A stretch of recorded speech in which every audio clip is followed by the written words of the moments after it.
All my life, from the time I was young, either my grandmother, Babushka, or my mother-in-law, or my mother were dealing with Vadya.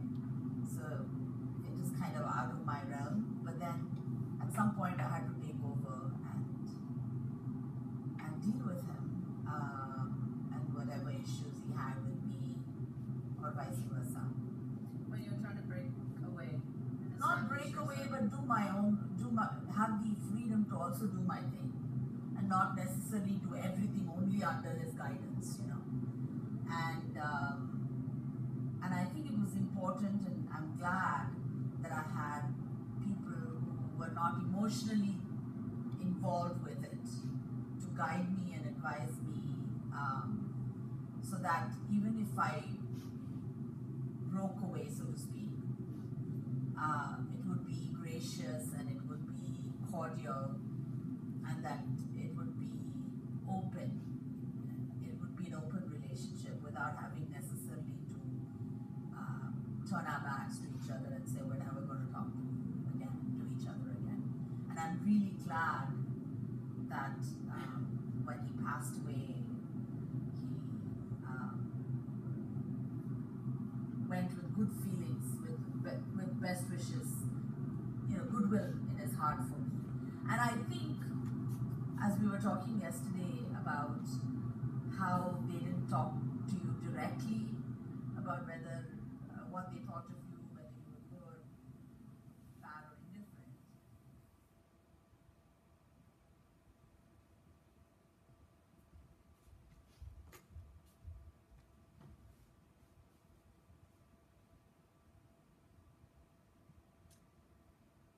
Namaskaram and welcome to this evening's performance of Dancing Haldi Kumkum by Priya Srinivasan, my friend, and myself.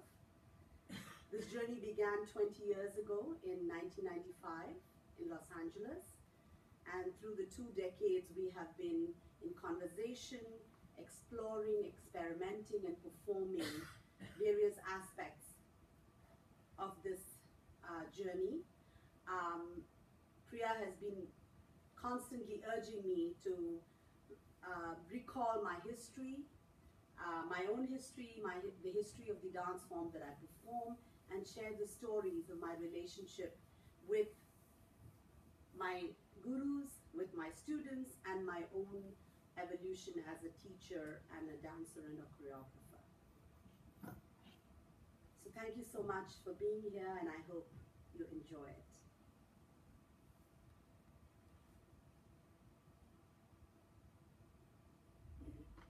Marachitivo o nasami, marachitivo o nasami, marachitivo o nasami.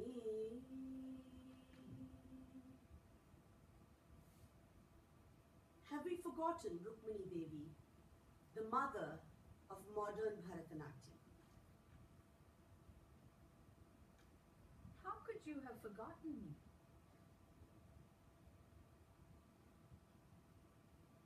We cannot forget Anna Pavlova, who inspired Rukmini Devi to go and discover her own dance traditions. Surely you remember how we met. How can we forget the Devadasis, who carried these dance traditions for centuries? Don't you remember? We met under the banyan tree and we kissed. We have to remember Shivanatraja and the forgetting of the sensuality and the eroticism of the Devadasi dance for the spiritual and divine forms. Don't you remember? You came to my bed and we lay there together.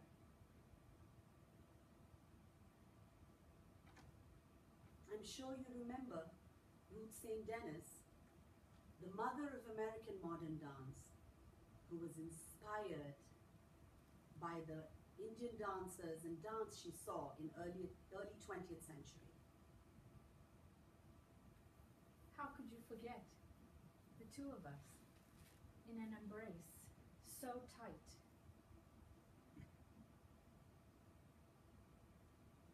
We must remember the Najwalis that brought dance from the Indian soil to the American shores.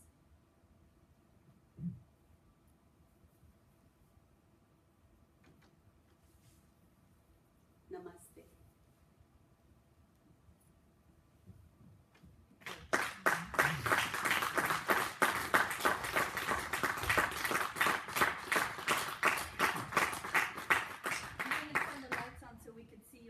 Better.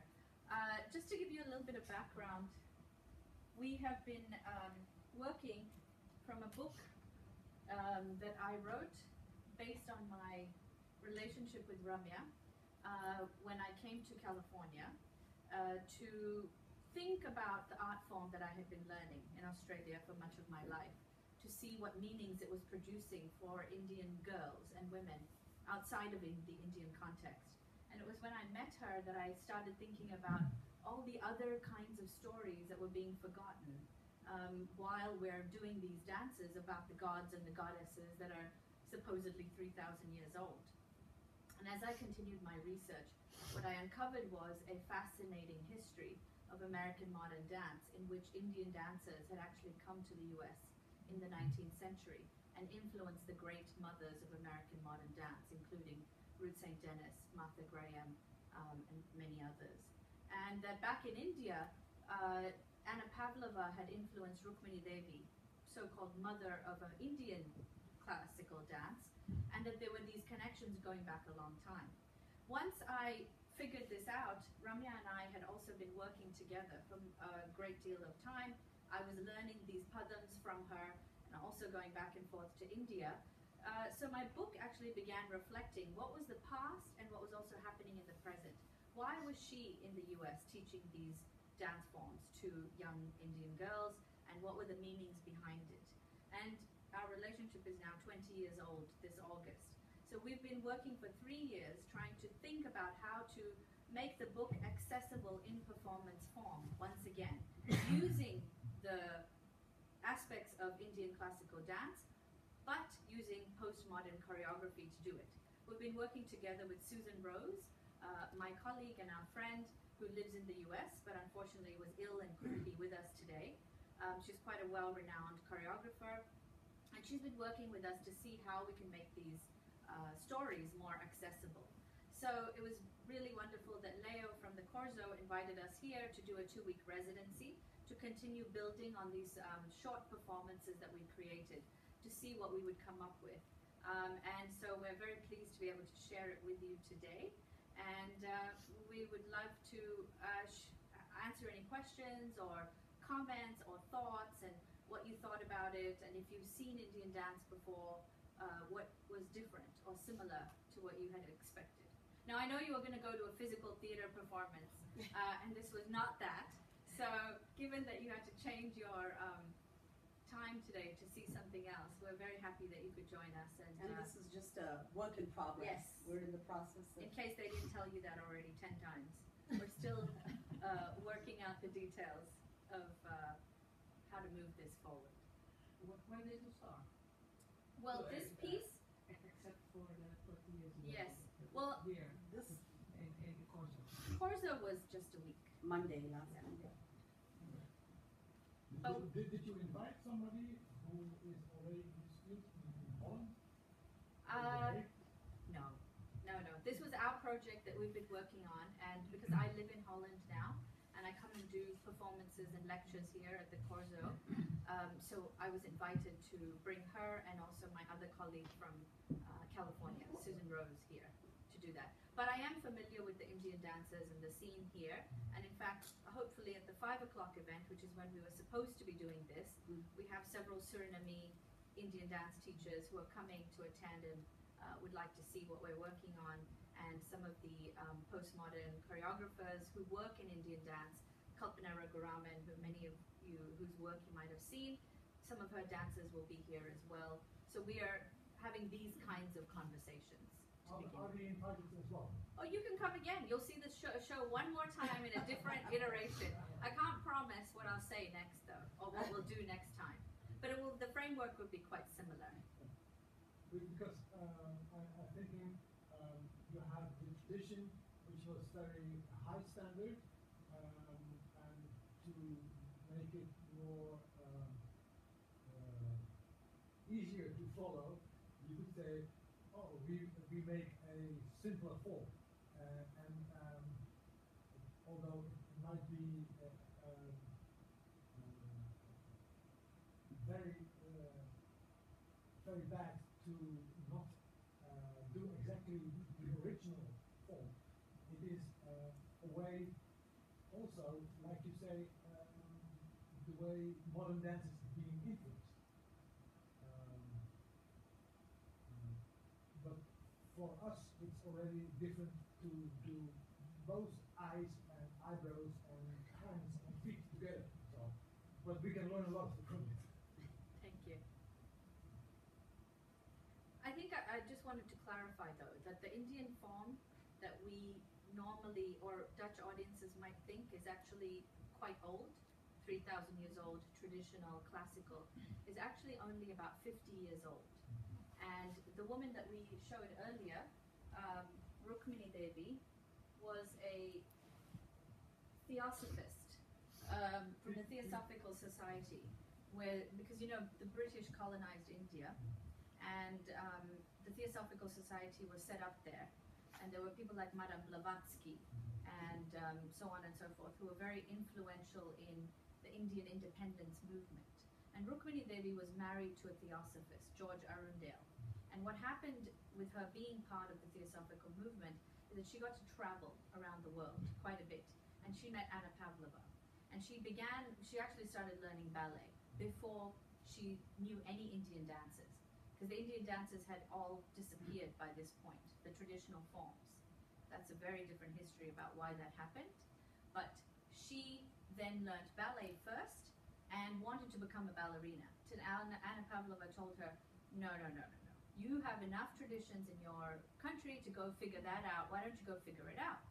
So she went to the temples, and she didn't like what she was seeing. She felt that the dance form was not to her taste, not to let's just say it was not to her aesthetic taste. So what she ended up doing is bringing the male gurus of the female dancers in the villages to Madras, to the city, Chennai, to the urban center, and created an institution called Kalakshetra, whereby the dance that had been done in the theaters, in the temples, and in the courts of the Maharajas, the kings, and on streets and in homes, was then brought to a Western theatrical environment. Lights, costuming, makeup, design, all these elements were put in. And the first pieces she created, she called the Ramayana ballet, the Mahabharata ballet. They were all called ballets because she was very influenced by the idea of dance drama.